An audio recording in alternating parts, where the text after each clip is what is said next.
여호와께서 말씀하시되 오라 우리가 서로 변론하자. 너희 죄가 주홍 같을지라도 눈과 같이 희어질 것이요 지홍과 같이 붉을지라도 양털같이 희게 되리라.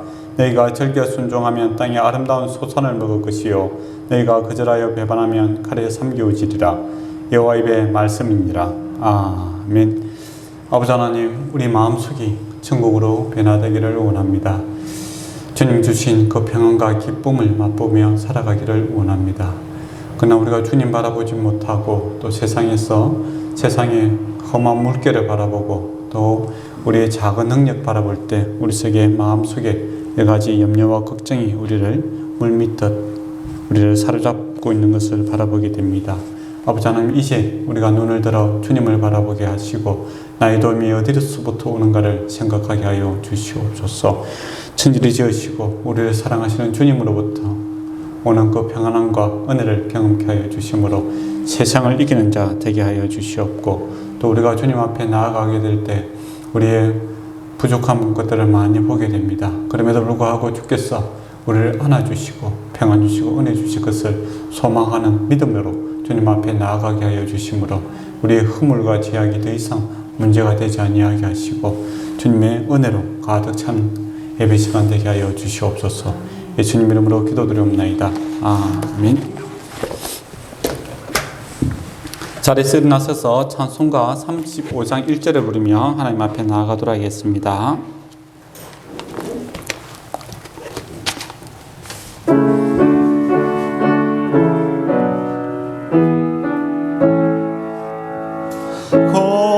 영화로신 주 이곳에 오셔서 이 모인 자들로 주 백성 삼으사 그 중에 항상 계시고 그 중에 항상 계시고 큰 영광 나타내소서.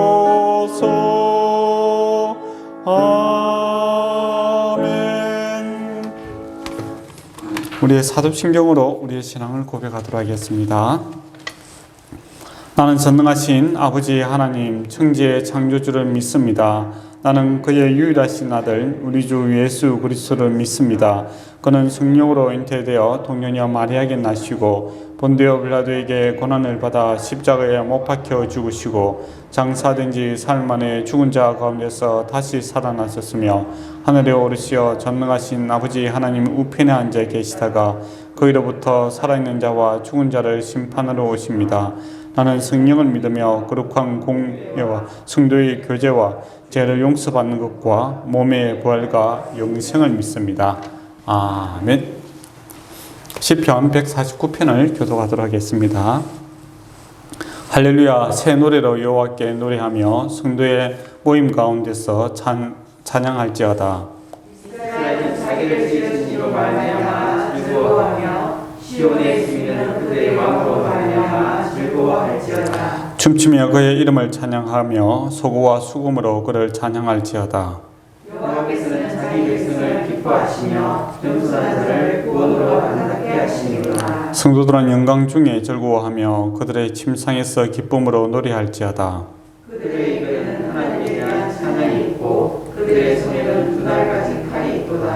이것으로 문나라에 보수하며 민족들을 벌하며 그들의 왕들은 사슬로 그들의 비위는 철골라로 돌아가고 기록한 반대대로 그들에게 실행할지어다. 이런 영광은 그의 모든 성교에게 있도다. 할렐루야. 자리에 앉아주시기 바랍니다. 찬송가 515장을 찬양하도록 하겠습니다.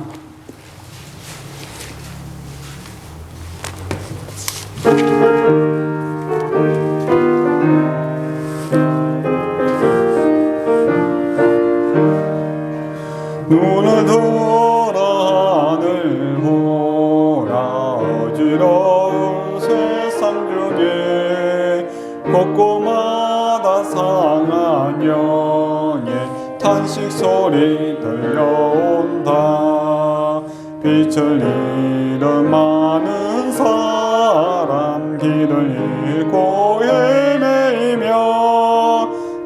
그처럼 계시나니 믿는 자여 의할고 눈을 들어 하늘 보라 어두워진 세상 중에 외치는 자만큼 많은 생명수는 말랐으라 죄를 대속하신 주님 선한 일꾼 서주시냐 대답하리 어디나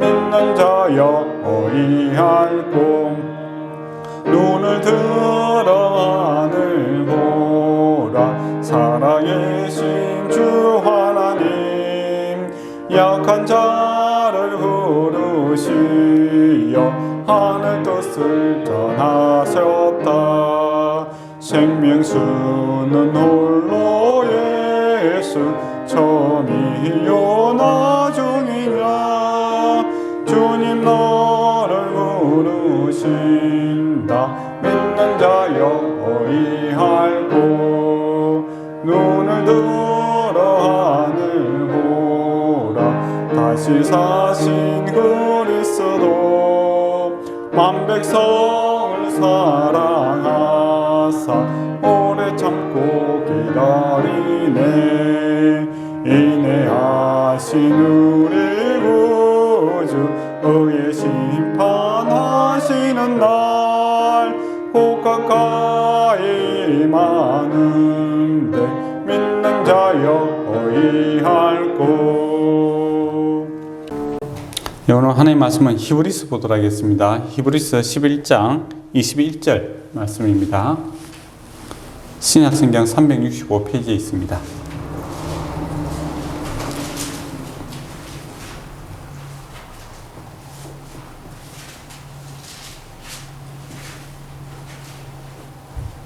같이 읽도록 하겠습니다. 믿음으로 야곱은 죽을 때에 요셉의 각 아들에게 축복하고 그 지팡이 머리에 의지하여 경배하였으며 아멘. 죽음 앞에 서게 되면은 거짓된 것들은 다 공기에 먼지처럼 싹 사라져 버리죠. 연기처럼 사라져 버립니다. 죽음 앞에 섰을 때 사람들이 뭐 거짓을 생각하고 또 자기의 자그마한 유익을 위해서 남을 속이겠다 그런 사람은 없지요. 죽음 앞에 섰을 때 사람은 정말 진실해집니다. 오직 진실만이 그 앞에 남아있게 되지요. 그 무엇보다도 이제 죽음 앞에 섰을 때 참 믿음이 무엇인가에 대한 그 가치를 분명하게 알 수 있습니다.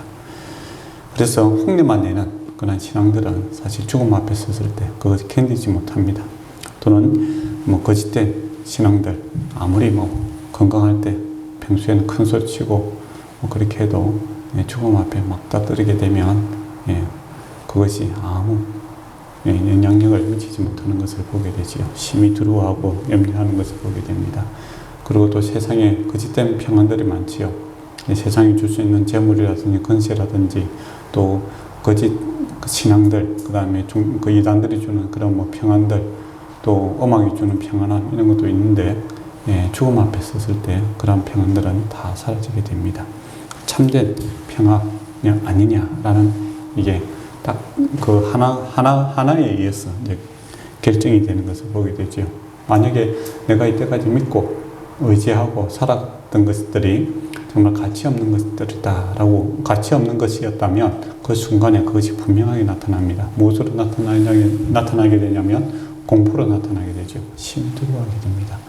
그러나 내가 느끼고 즐거워하고 누렸던 것들이 평화가 참 가치가 있다라는 것이었다면 그 순간에 또 분명한 가치로 나타나게 되죠. 그래서 이 죽음의 공포 앞에서 평안을 누리고 적극 문을 바라보고 있는 사람들이 보게 됩니다. 그래서 저와 여러분이 믿고 있는 이 믿음, 즉 예수 그리스도를 믿음으로 우리가 천국을 누리고 있고 또 천국의 평안이 우리를 사로잡고 있다는 것을 그 순간에 분명하게 알게 되겠죠. 그럼 죽고 나서 할 수 있는 건 있느냐?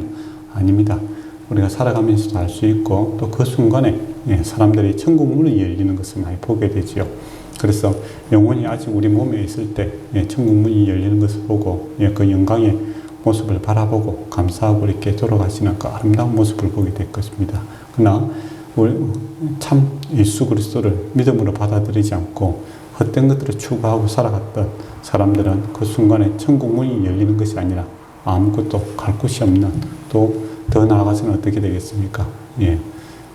천국과는 영 다른 곳을 보게 되겠지요. 우리가 이제 지옥이라고 하지요. 그럼 보게 되고 심히 두려워하고 내가 갖고 있는 모든 것들이 헛되고 헛되다, 또 아무 가치가 없다라는 것을 그 순간에 알게 된다면 그것만큼 큰 불행은 없는 것이죠. 그래서 우리가 살아신 전 이 예수 믿는 거, 이거 참 귀한 일이다 라는 겁니다. 오늘도 성경에 보면 이 죽음 앞에 서 있는 사람이 있죠. 야곱이 죽을 때에 요셉의 각 아들들을 축복하고, 또 우리가 알다시피 또 자기 자녀들을 불렀다가 축복하고 기도하는 것을 보게 됩니다. 그런 사람이 좀 되었으면 좋겠다, 그런 생각이 있어 말씀을 전가하고자 합니다. 우리가 죽기 전에 천국 문을 좀 봤으면 좋겠어요. 천국 문이 좀 열리는 것을 바라보고, 정말 이 가치 있는 것을 내가 보배로 삼았고, 또 하나님께 주신 이 가치 있는 것을 내가 전달할 수 있는, 나눌 수 있는 그런 축복의 사람이구나 라는 것을 알았으면 좋겠습니다. 그래서 정말 가치 있는 것을 누리고 증거할 수 있는 자, 그러나요 세상 염려 걱정을 다 이겨낼 수 있는 그런 참된 믿음의 자리에 들어갔으면 좋겠습니다. 그래서 우리가 뭐 당장 죽을 것은 아닌데 그러나 늘 죽음을 생각하고 살아가는 것이 신앙적이죠. 그래서 주님 앞에 서 있다. 그게 이제 늘 죽음을 생각하는 겁니다. 내가 죽고 내 안에 예수 그리스도가 살아가는 참된 가치가 무엇인가? 내가 오늘 이 하루 살아감에 있어서 참된 의미 있는 것, 죽어서까지도 나에게 가치가 있는 것을 붙들고 살아가자라는 것이 바로 이 십자가의 정신이죠. 그럼 우리가 이제 야곱의 삶을 쭉 보면 야곱이 참 오래 살았어요. 147세까지 살았지 않습니까? 근데 그 앞에 그 삶들은 참 힘들었죠. 그가 지팡이 하나 딸랑 듣고, 그죠? 아버지와 형으로부터 도망가게 되는 그런 모습을 보게 되지 않습니까? 아버지를 속이고 또 형을 속이고, 그래서 더 이상 그 집에 있지 못하고, 그가 누리던 모든 것을 포기하고 지팡이 하나만 들고 무작정 떠나게 됩니다. 도망가게 되죠. 그때 그럼에도 불구하고 하나님께서 그를 만나 주십니다. 정말 뜻하지 아니하는 곳에서 구원이 일어나죠. 정말 죄밖에 지은 게 없었는데, 그래서 가족들도 너하고는 같이 못 살겠다, 너 좀 죽여야 되겠다. 그건 얼마나 슬픈 일입니까? 다른 사람도 아니고 나의 그 형이, 자기 가족이, 그 쌍둥이 형이잖아요. 너 죽여버리겠다 라고 해서 사리를 품고 있다는 거, 그거 잘못 살았는 거예요. 그렇잖아요. 전혀 은혜 받지 못할 그 상황에서 하나님의 은혜를 경험하게 되고 천국 문이 열리는 것을 보게 되죠. 천사가 자기 머리 위로 오르락내리락 것을 꿈에 보게 됩니다. 그가 갖고 있었던 건 지팡이 하나밖에 없었어요. 아무것도 없었다는 것이죠. 그런데 하나님께서 그에게 엄청난 약속을 해줍니다. 아브라함에게 주셨던, 또 이삭에게 주었던 그 약속들을 그에게 주시고, 내가 또 너와 함께해서 반드시 돌아오게 하겠다라는 약속도 해주지 않습니까? 그게 이제 야곱의 입장에서는 반신반의했겠죠. 야곱이 좀 믿음이 없는 사람이잖아요. 또 믿음이 있더라도 우리가 100% 그걸 믿지, 붙들고 이렇게 삶이 확 바뀌지 않습니다. 그렇지 않습니까? 우리가 저와 여러분이 죽고 나서 천국 간다는 거 다 알죠. 예수 믿는다라고 하지만은, 그러면 지금부터 예수 믿고 나서 뭐 100% 예수 그리스도와 똑같은 삶을 삽니까? 그렇지 않잖아요. 한순간 한순간 그 세상에 또 욕심에 이끌릴 때도 있고, 또 세상의 방법대로 행할 때도 있고, 그러면서도 또 마음 한구석에는 뭡니까? 주님에 대한 또 사랑과 열정도 있고, 그렇게 살아가는 거죠. 그렇다면 새신자로 바르게 거듭났던 그 야곱이 한꺼번에 이렇게 하나님의 사람이 되는 건 아니잖아요. 그래서 자기 또 옛날 방식대로 그 하나님과 딜을 하지요. 하나님께서 그 약속 지켜주시면 내가 돌아와서 10분의 1을 바치겠습니다. 그런 식으로 이야기를 합니다. 하나님께서 그에게 10분의 1을 조를 받기 위해서 그에게 뭐 약속을 지키고 안 지키고 그렇게 할 분은 아니잖아요. 근데 예, 하나님의 그 축복이 너무나 크기 때문에 그가 그 자기 입장에서 할 수 있는 그런 이야기를 하고 있는 것을 보게 됩니다. 우리의 입장에서도 그럴 수도 있죠. 하나님께서 저와 여러분을 구원하기 위해서 올인했죠. 100% 다 주었는 겁니다. 독생자 예수 그리스도를 주셨다라고 하지 않습니까? 정말 귀한 것을 다 주었는 거예요. 그런데 우리 입장에서는 하나님과 또 기도할 때 하나님 이렇게 해주시면 내가 하나님 잘 챙기고 또 예배 잘하고 기도하고 뭐 하겠습니다. 네, 조건부로 계속 접근하려고 들죠. 그 어린 선은 신앙입니다. 신앙이 없는 것은 아니에요. 하나님에 대한 관계를 사모하게 되고 또 하나님에 대한 기대는 있지만은 어리기 때문에 유아적 발상을 하게 되는 거죠. 네. 이 정도만 하면 되지 않겠는가 그런 생각을 하게 됩니다. 그러나 점점 이제 신앙이 커지고 또 내가 할 수 있는 것이 없고 정말 은혜 외에는 답이 없다라는 것을 알게 될 때 나중에는 이 모든 것을 주님께 엇하는 자가 되지요. 지금 이제 죽음 앞에 서 있는 이 야곱의 모습이라는 것은 이제 모든 것을 주님 앞에 엇하고 정말 하늘의 것이 참 귀하다라는 신앙의 자리까지 가는 것이죠. 그러나 처음부터 그렇게는 아니다라는 것이죠. 그 여정 속에서 하나님이 함께하는 것을 그가 경험했기 때문입니다.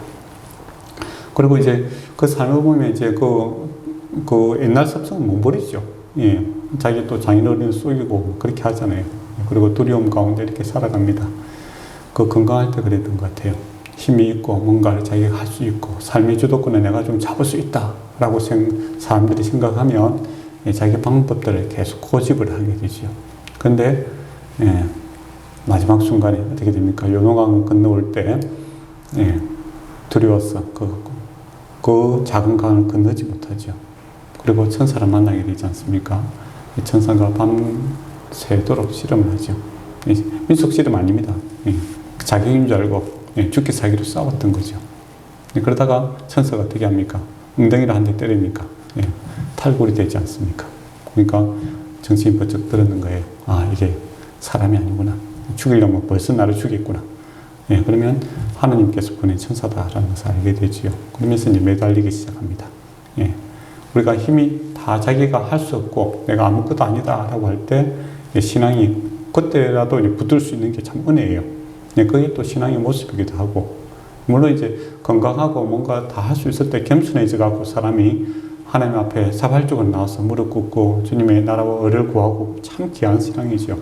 정말 FM적이고 좀 귀한 사람이에요. 그러나 또 야곱처럼 우리가 또 성경에서 야곱 이야기를 많이 하는 이유는 뭐냐면 우리가 야곱같이 자기 힘 빠질 때까지는 또 잘 주님 앞에 내 삶을 드리려고 하지 않습니다.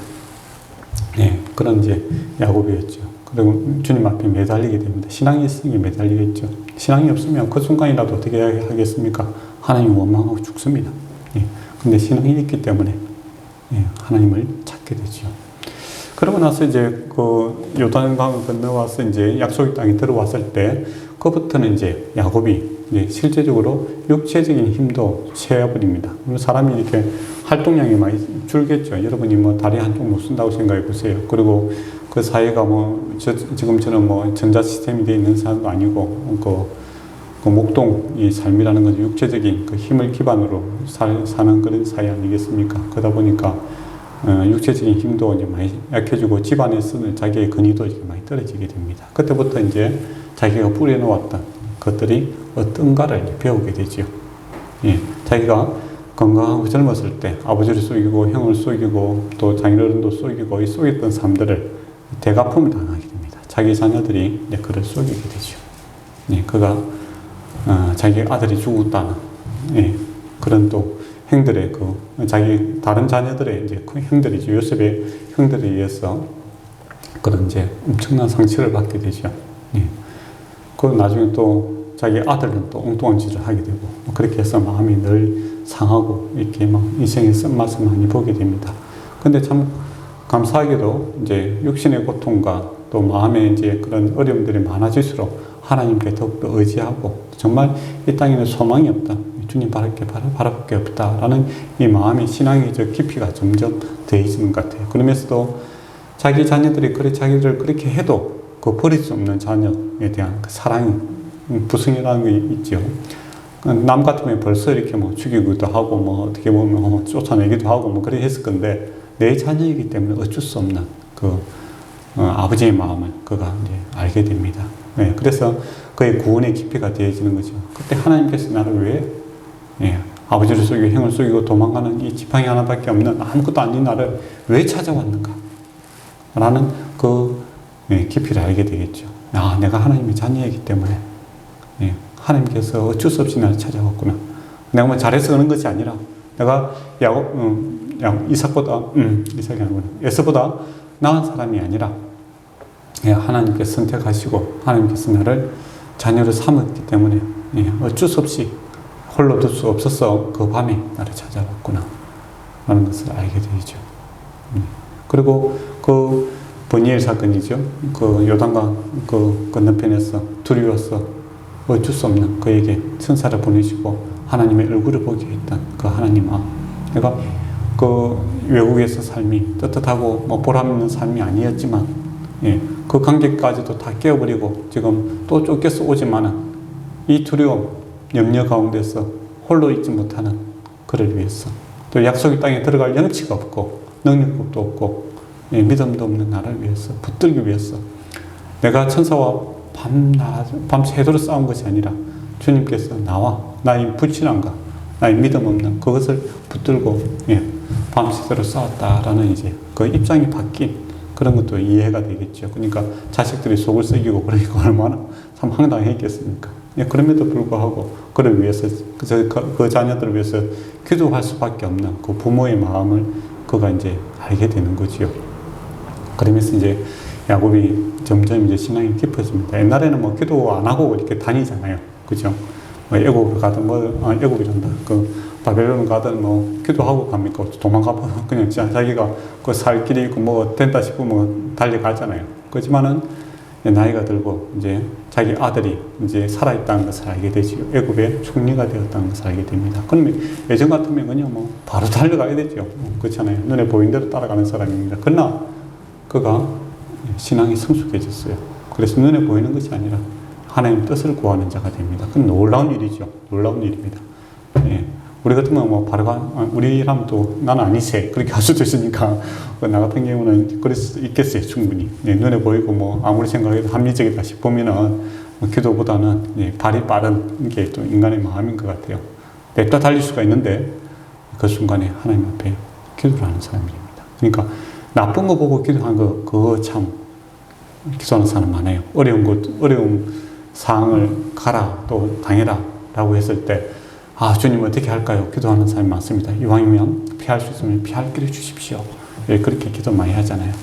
왜 말고 옆에 있는 박집사를 보내서 이렇게 뜻맡기기도 하고 그렇게 하는데 정말 좋은 거 앞에 두고 기도하는 사람은 잘 못 봤어요. 제가 그냥 이게 하나님께서 가지 말라면 어떻게 할까? 라고 해서 기도도 안 하고 일단 저지르고 보는 이제 그런 게 인간의 마음이에요. 그런데 야곱이 그 순간에 물어보지 않습니까? 그 약속의 땅을 떠나는 것을 두려워하죠.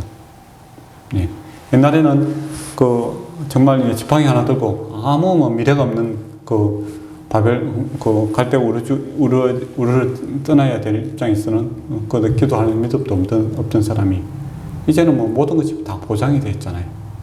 자기 아들이 군부총리예요. 실세죠.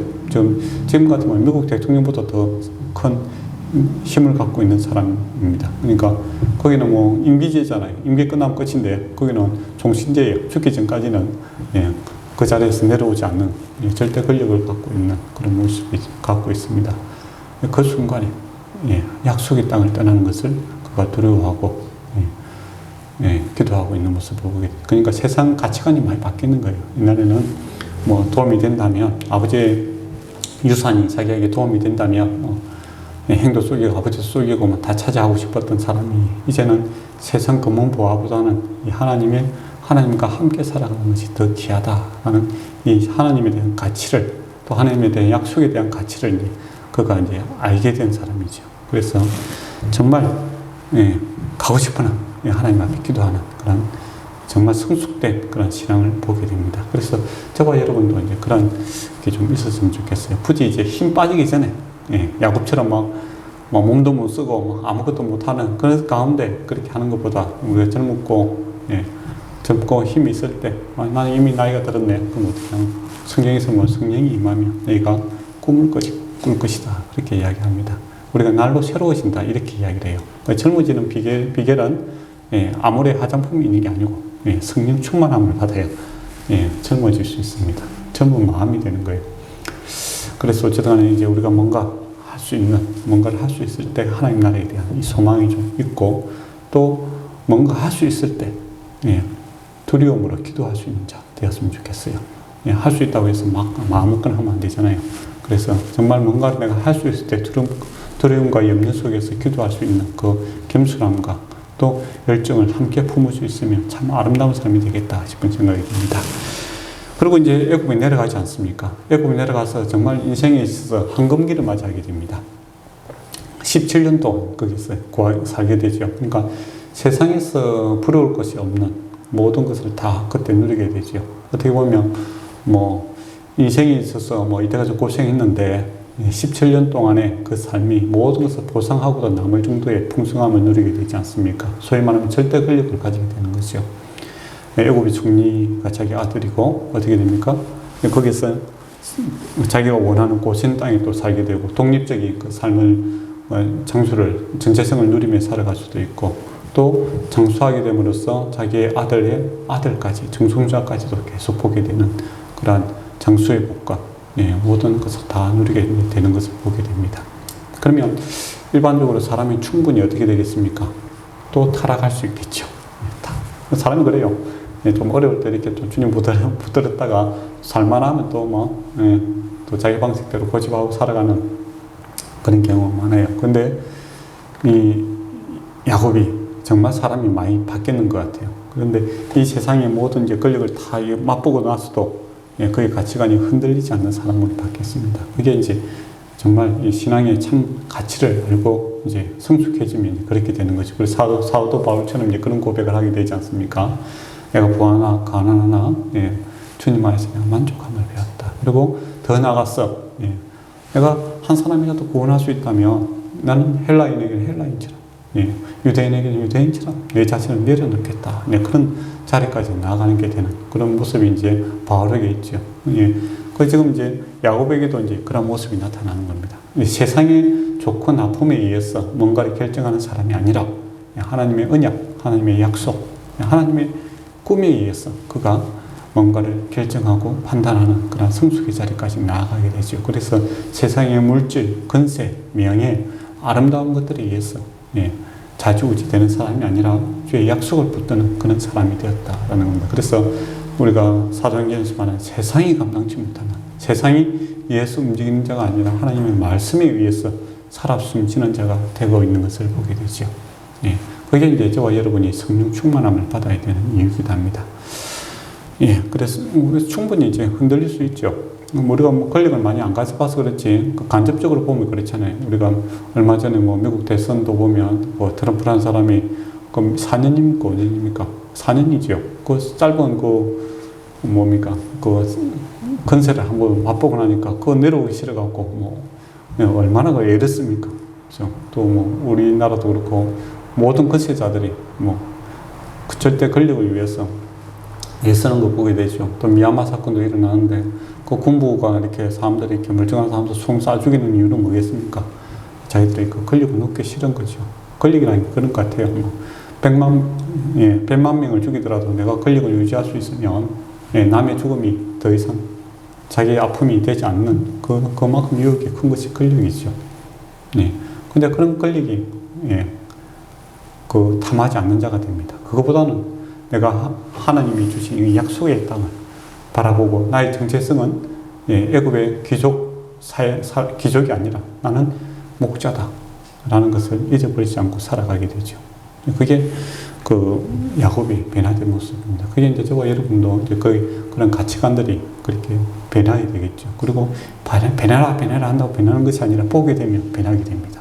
맛보게 되면 천국에 대한 가치, 그것을 알게 되고 체험하게 되고 맛보게 되면 자연스럽게 그런 것들을 내려놓게 되게 되죠. 뭐 사상을 변화시키고 뭐 세뇌시킨다고 되는 건 아니잖아요. 사람이 뭐 그렇게 물론 이제 그렇게 뭐 세뇌에 의해서 뭐 하는 사람도 있어요. 그러나 죽음 앞에 서게 되면 그거는 오래 못 갑니다. 그러나 정말 주님의 그 천국을 맛보게 되면 베드로도 뭐랍니까? 나는 뭐 거꾸로 죽을랍니다. 그렇게 되는 거죠. 옛날에는 뭐 주를 3번이나 부인하고 도망갔던 사람이 마지막 순간에 어떻게 되죠? 주님은 바로 이렇게 십자가에 지셨는데 내가 어떻게 감히 바로 죽을 수 있겠습니까? 나는 거꾸로 죽이십시오 하고 거꾸로 이제 매달려 죽는 그런 베드로는 좀 재밌는 사람인 것 같아요. 어쨌든 그런 이제 삶이 되죠. 그게 억지로 뭐 세뇌시킨다고 되는 거 아니잖아요. 세뇌시키게 되는 것이 아니라 그들이 살아생전에 천국 문이 열리는 것들을 보았기 때문입니다. 그것을 누리고 천국 안에 살아가는 그 가치를 알았기 때문에 그렇게 되었다라는 것이죠. 그러면 오늘 본문에 조금 더 이제 그림에서 보면 이 믿음으로 이제 야곱은 죽을 때에 요셉의 아들들을 축복하였다라는 겁니다. 그러니까 이 축복이 믿음에 근거하고 있다라는 것이죠. 믿음이 있었기 때문에 이러한 일들이 이제 발생했다라고 이야기를 하고 있습니다.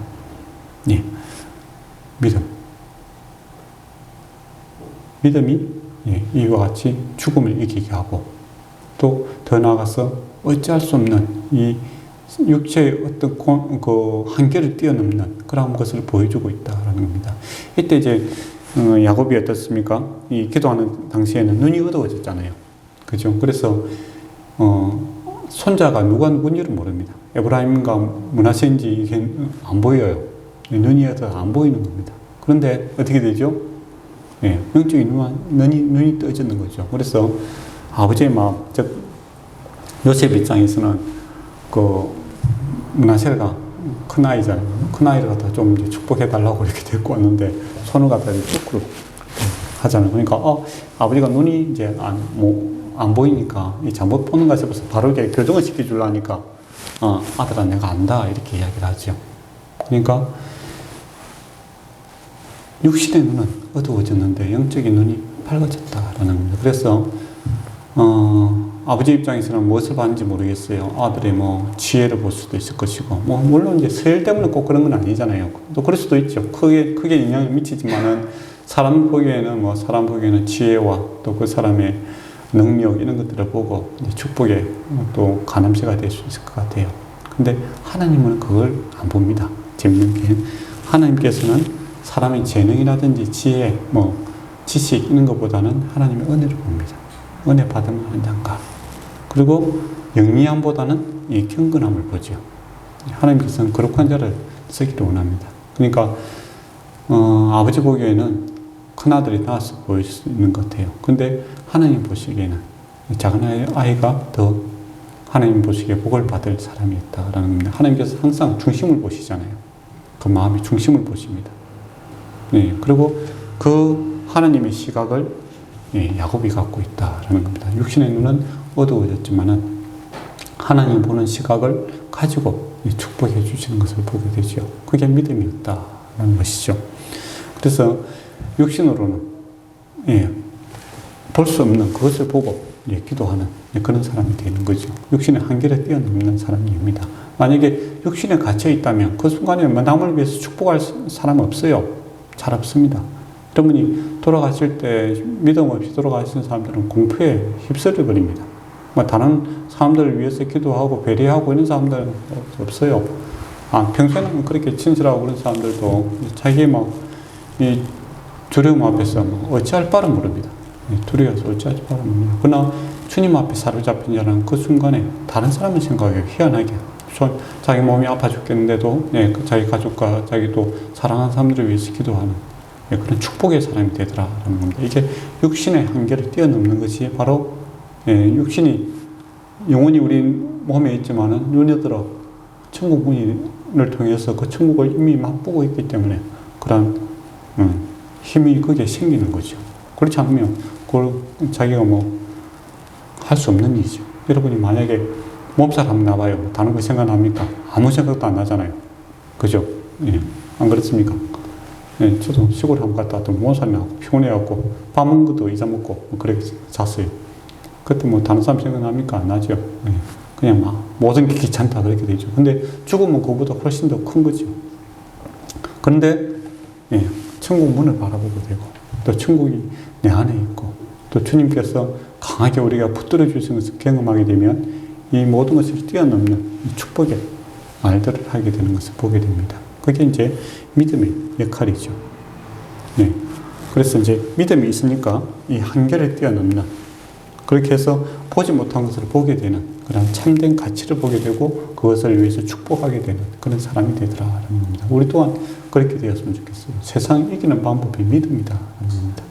우리 성령 충만이라고 하죠. 성령 충만을 많이 경험해야 세상의 부귀, 영화, 명예 이런 것들을 내려놓을 수가 있습니다. 그렇지 않으면 사람 그게 휩쓸리게 되죠. 예, 그 축복의 내용도 보면 어떻습니까? 하나님이 주신 약속들을 갖다가 그 약속의 땅에 대해서 이야기를 하고 있지 않습니까? 이 자녀들에게 그런 또 하나님께 주신 것들에 이야기하고 있죠. 만약에 그게 가만히 생각해 보면 좀 웃긴 이야기잖아요. 그 옆에서 만약에 애굽의 그 관리들이 그 옆에서 그걸 듣고 있다고 생각해 보세요. 이 죽는 사람이 마지막까지 뻥을 치시네. 그렇게 되잖아요. 그렇습니까? 예, 그 가나안 땅이 지금 누구의 명의로 되어 있습니까? 야곱의 명의가 아니잖아요. 그 자기도 거기서 나그네로 살았던 사람인데, 예, 자기 아들 또 손자 다 불러놨고, 예, 그 땅 내가 유산을 주겠다. 그렇게 해봐요. 그 웃긴 사람이잖아요. 안 그렇습니까? 내가 죽으면서 그 우리 성도들한테 예, 오랫동안 나하고 세상 생활을 고생 많이 하셨으니까 예, 육상비리 그 분양을 해주겠습니다. 그렇게 하면 참 어이없는 참 회사들 보면 한국에 있는 모든 기업 다 합한 것보다 더 큰 회사잖아요.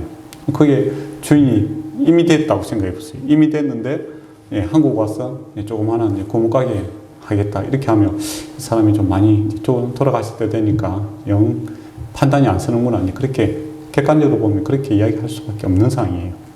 근데 야곱이 눈이 몸은 치였지만 눈은 초롱초롱해서 이야기를 하고 있고 그 듣고 있는 자녀들도 그 약속 좀 더 간절하게 바라보는 그런 마음으로 바라보고 있다라고 생각해 봐요. 그럼 옆에 있는 사람들 보니 참 이상한 사람들이죠. 안 그렇겠습니까? 이미 애굽의 귀족이고 애굽을 다 장악할 수 있는 사람들인데 굳이 다시 옛날 애굽 사람들 입장에서 보면 이 목동이라는 것은 같이 밥도 안 먹는 사람입니다. 천한 직업이죠. 근데 그 천한 자리에 들어갈 거라고 그걸 소망이라고 이야기해 준다 생각하면 세상적 관점에서 보면 참 바보 중에 바보죠. 그렇지 않습니까? 그러면 요즘에 이제 여러분이 우리 입장에서 생각한다면 아버지가 이제 돌아가서 마지막에 유언을 한다 그러면 예, 금고를 열어봐라 하면서 그죠? 땅 문서가 있지 않느냐 그렇게 하면 쫙 나눠주면서 그죠? 금은 누구에게 주고 그렇게 하면은 이게 이제 진지한 이게 유산 이야기가 되지. 지금 아무것도 없잖아요. 지금 아버지 명의로 된 건 아무것도 없는 사람이 예, 진지하게 예, 꿈만 가지고 이야기하는 거예요. 예, 다음에 하나님께 주시기로 했다. 그때 너희들에게 다 주겠다. 그렇게 이야기하면 그거 참 황당한 이야기가 되잖아요. 근데 그게 믿음이다 라는 겁니다.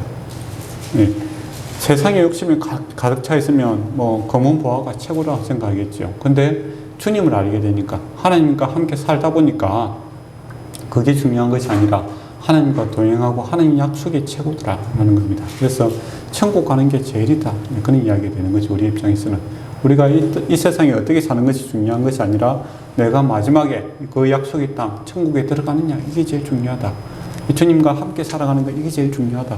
그 진지한 이야기를 하고 있는 겁니다. 근데 이 주님과 함께 살고 주님의 약속을 모르는 사람 입장에서 보면 이 황당하고 참 바보 같은 이야기를 하고 있는 거고 그래서 이 믿음이다라는 것은 세상 사람들 보기에는 참 바보 같은 짓입니다. 예나 지금이나 구약이나 지금이나 또 바보 같은 일이고 어리석은 일이지만은 주님을 한번 맛본 사람, 주님과 함께 살아간 사람에 있어서는 세상 무엇과도 바꿀 수 없는 그런 진지한 이야기가 되는 거죠.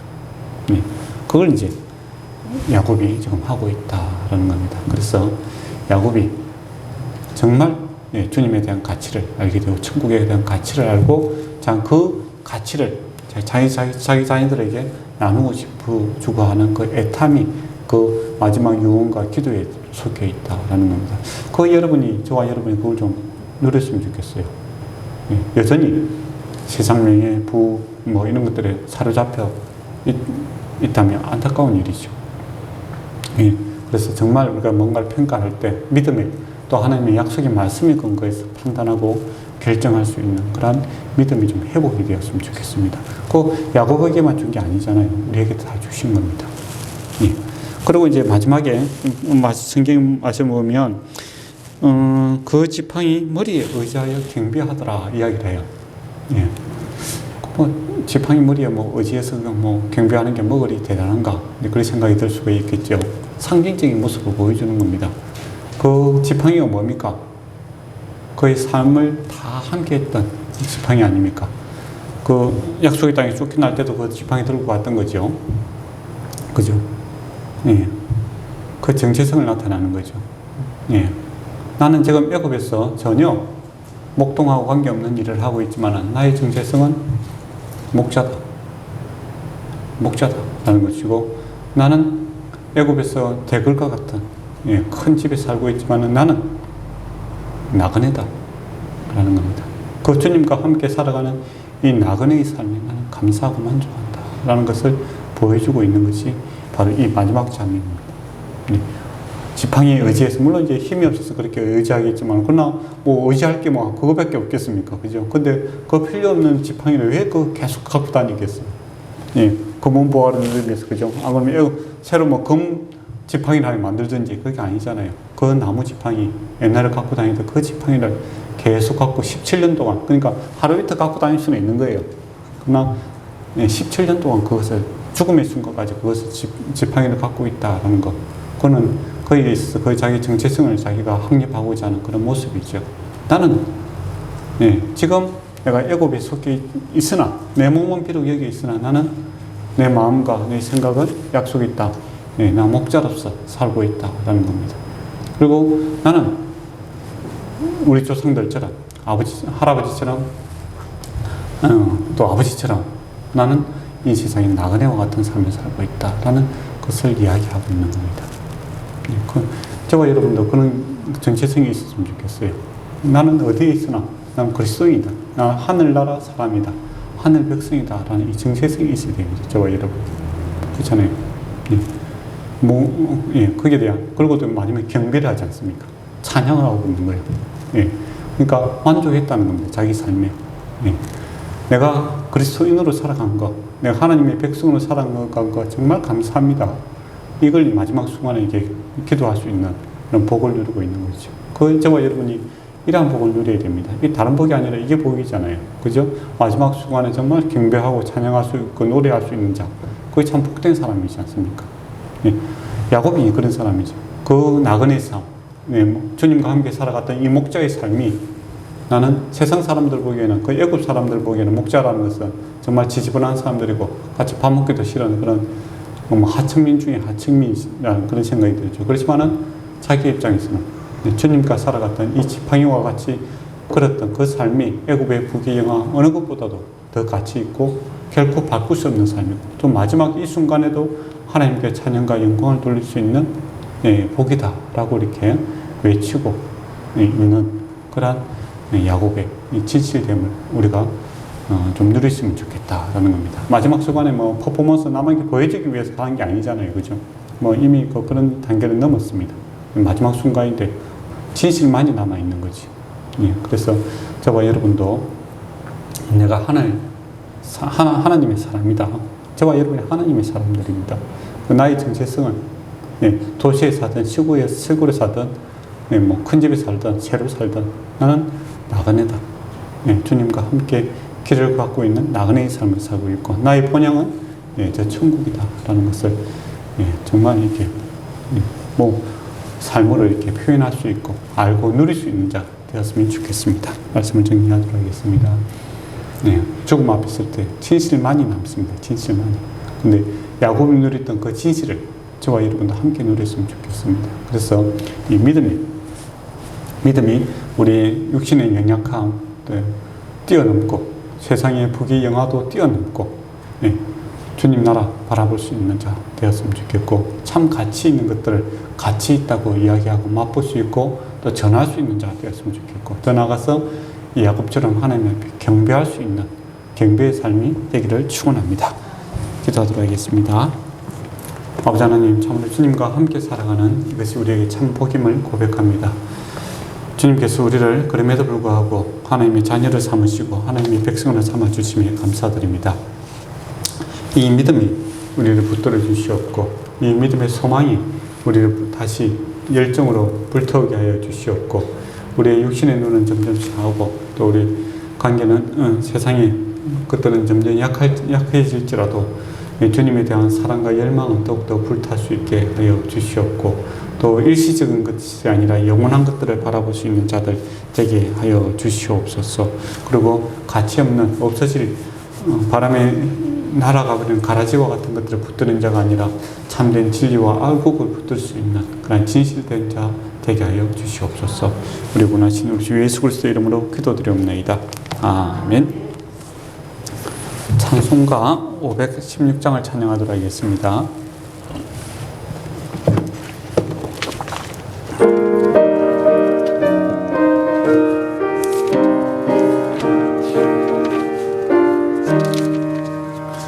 오는 길 따르라 의의 길 만민의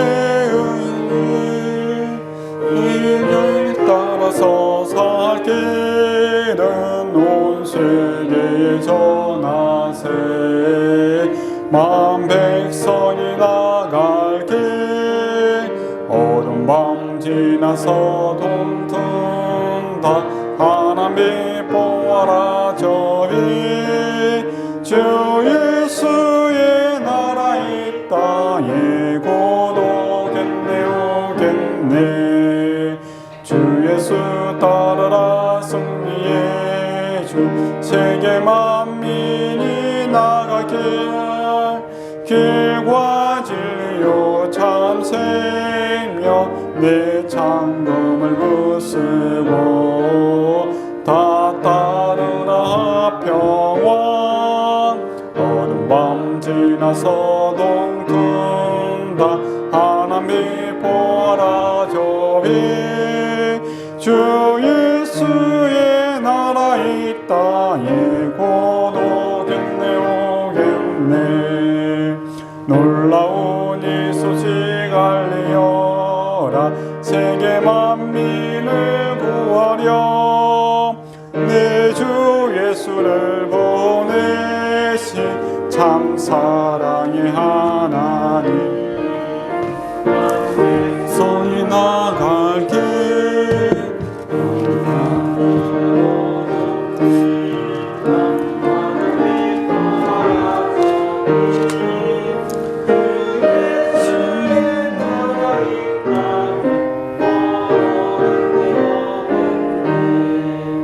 고난 길 헤치고 찾아온 길 많은 백성을 구하길 모두 나와서 믿으면 온 세상이 마침내 이 진리에 살겠네 어두운 밤 지나서 동튼다 하나님 보아라 저비 주 예수의 나라 이 땅에 곧 오겠네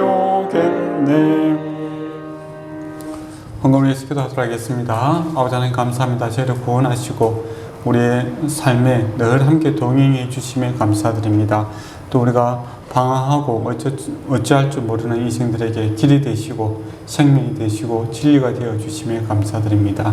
아버지 하나님께서 먼저 그 나라와 그 의를 구하라고 하는 것이 참 복이라고 하셨사오니 우리가 믿음으로 먼저 그 나라와 그 의를 구하는 자 되게 하여 주심으로 주께서 약속하신 이 모든 것이 더해지는 복된 삶 살아가게 하여 주시옵고 하늘의 좋은 것과 땅의 좋은 것들을 나눌 수 있는 축복의 통로가 점점 넓어지고 깊어지고 높아지는 그런 복된 삶 살게 하시고 무엇을 하든 주의 영광을 위해서 살아가는 복된 인생 되게 하여 주시옵소서. 예수님 이름으로 기도드리옵나이다. 아멘. 주 예수 그리스도의 은혜와 하나님의 사랑하심과 성령님의 위로 교통하심이 그리스도 안에 있기를 원하며 그리스도와 함께 살기를 원하며 그리스도를 위하여 살기를 원하는 소리교회 모든 성도들과 그들의 가정과 그들의 삶의 일터에 영원토록 함께 있을지어다. 아멘.